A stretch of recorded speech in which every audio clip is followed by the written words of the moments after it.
নমস্কাৰ, মই আজি আকৌ আহিছোঁ মেমুজ ব্লগলৈ নতুন এটা ৰেচিপি লৈ।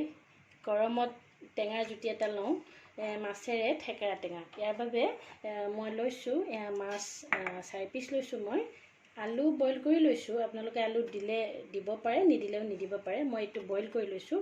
এয়া থেকেৰা টেঙা, এইখিনি মই পানীত তিয়াই থৈছোঁ। 4 পাতমান লৈছোঁ। আৰু এয়া শুকান জলকীয়া, তেজপাত, সৰিয়হ, বগা সৰিয়হটো লৈছোঁ, নিমখ, হালধি, জিৰা আৰু অকণমান মই ইয়াতে ৰাইচ ফ্ল'ৰ লৈছোঁ। কেঁচা জলকীয়া নিজে যদি খাই দিব পাৰে, টেঙাত জলকীয়া দিলে ভাল লাগে, গতিকে মই লৈছোঁ। এতিয়া চাওকচোন এইখিনি এয়া মই কেৰাহীখন গৰম হ'ব দিছোঁ।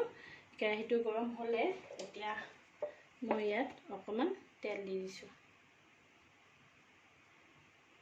এতিয়া মই মাছখিনি ভাজি ল'ম। এয়া মাছত মই হালধি আৰু নিমখ সানি লৈছোঁ। তেলটো গৰম হ'লে মাছ বহাই দিম।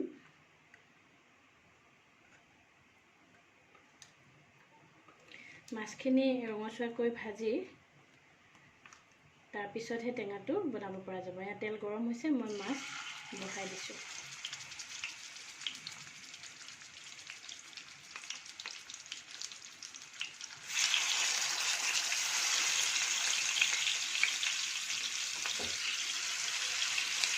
আপোনালোকে এনেকৈ খাবচোন। থেকেৰা টেঙাটো পেটৰ কাৰণেও ভাল। বেছি গৰমত পেটটো ঠাণ্ডা হৈ থাকে, পেটৰ প্ৰব্লেমবিলাকো নহয়। আৰু বেছি গৰমত যেতিয়া চৰবত খাব মন যায়, কিনা চৰবত খোৱাতকৈ আপোনালোকে থেকেৰা টেঙা চৰবত বনাইও খাব পাৰে। তিয়াই থৈ তাত অকণমান নিমখ আৰু চেনি অকণমানো দিব পাৰে। তেনেকৈ খালেও পেটৰ কাৰণে ভাল। মই আজি এতিয়া গৰম বহুত পৰিছে কাৰণে মই আজি মাছৰ টেঙাকে বনাম। থেকেৰা টেঙাটো মোৰ প্ৰিয়ও হয়, আপোনালোকৰো চাগে প্ৰিয়। আৰু এনেকৈ বনাই খাই যদি ভাল পায় কমেণ্ট কৰিবচোন। এতিয়া চাওকচোন মই কেনেকৈ বনাওঁ। এয়া মাছখিনি ৰঙচুৱা হৈছে, ধুনীয়াকৈ দুইফালে ৰঙচুৱা হৈছে। এতিয়া মই মাছখিনি নমাই লওঁ।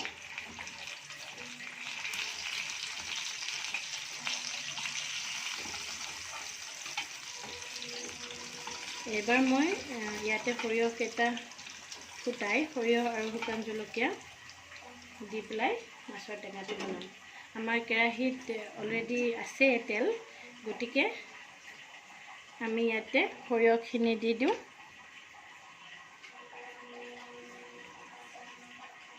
তাৰ লগত এয়া শুকান জলকীয়া আৰু তেজপাতকেইটাও দি দিছোঁ।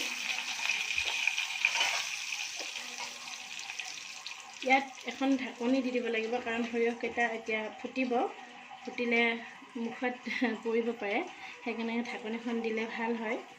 সৰিয়হকেইটা অকণমান ক'লা পৰিব দিব লাগে, মানে ফুটিলে তেতিয়া টেষ্টটো আহে আৰু সৰিয়হৰ গোন্ধটো ভাল হয়। এয়া সৰিয়হ ফুটিব ধৰিছে। টেঙা বনালে আচলতে সৰিয়হ তেলত দিলে আৰু শুকান জলকীয়া দিলেই হৈ যায়। তাত নিমখ হালধি দিলে বেলেগ একো আমাৰ বস্তু নালাগে। বহুত সহজতে বনাব পৰা যায় আৰু এইখিনি বস্তু এনেকৈ বনালেই টেষ্ট হয়। এতিয়া চাওকচোন সৰিয়হখিনি ক'লা হৈ গৈছে। এয়া সৰিয়হখিনি ধুনীয়াকৈ ফুটিছে। এতিয়া গেছটো অকণমান চিমত দি ল'লে হ'ল। তাৰপিছত এইখিনি আলু বইল কৰি লোৱা আলুখিনি অকণমান পিটিকি তাত বহাই দিলে হ'ল।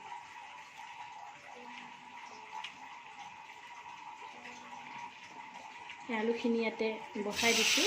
আপোনালোকে আলু নিদিয়াকৈও বনাব পাৰে, আলু নিদিলেও কোনো কথা নাই, কাৰণ আমাৰ যেতিয়া ৰাইচ ফ্ল'ৰ দিয়া যাব তাত এনেও ভাল হয়, বেছি পনীয়াও নহয় আৰু গ্ৰেভিটোও ভাল হয়।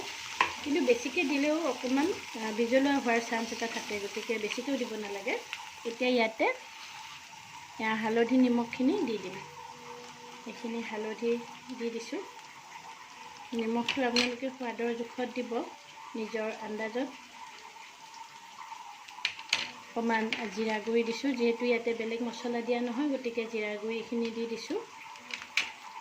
এতিয়া অকণমান সময় এনেকৈ ভাজি ল'লে হ'ল।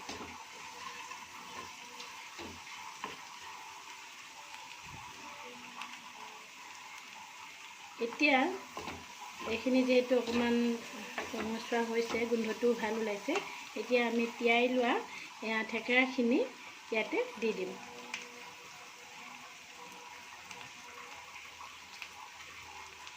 এতিয়া থেকেৰাখিনি দি দিছোঁ।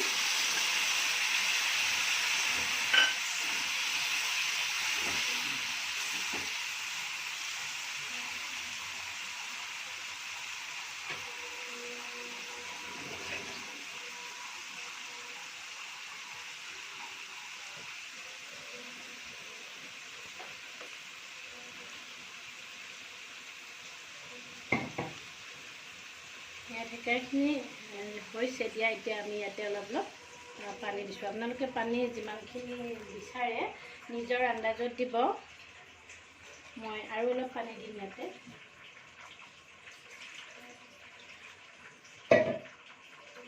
মই 2 বাটি পানী দিছোঁ এইটো বাটি দি, কাৰণ মাছখিনি সিজিব লাগিব আৰু তেতিয়া টেঙাটো সিজি পেলাই টেঙা উঠিব, তেতিয়াহে ভাল লাগিব খাব। এতিয়া মই ইয়াতে এইখিনি যে ৰাইচ ফ্ল'ৰ লৈছিলোঁ এইখিনি পানী দি ভালকৈ গুলি দি দিম।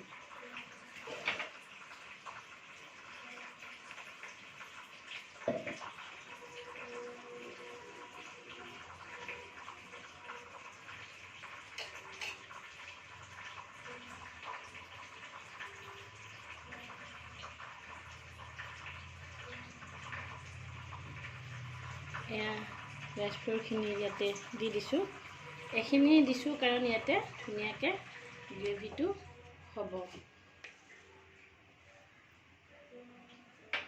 এতিয়া ইয়াতে আমি এয়া মাছখিনি দি দিম।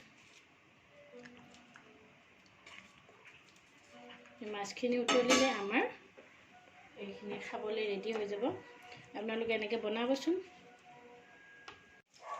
সেয়া চাওক, আমাৰ টেঙাৰ জোলটো ধুনীয়াকৈ হৈ গৈছে, মাছো সিজিছে আৰু ধুনীয়া গ্ৰেভিও হৈছে।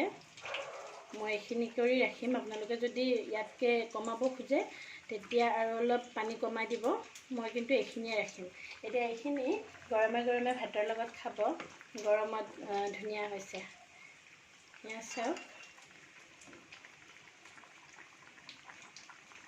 থেকেৰা টেঙাখিনিও সিজিছে।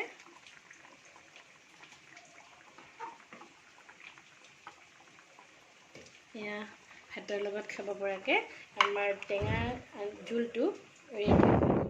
আপোনালোকে এনেকৈ বনাই চাব, কেনেকুৱা পায় খাই ক'বচোন। আৰু যদি ভাল পায় তেতিয়াহ'লে কমেণ্ট কৰিব, লাইক কৰিব, চেনেলটো ছাবস্ক্ৰাইব কৰিব আৰু শ্বেয়াৰো কৰিব।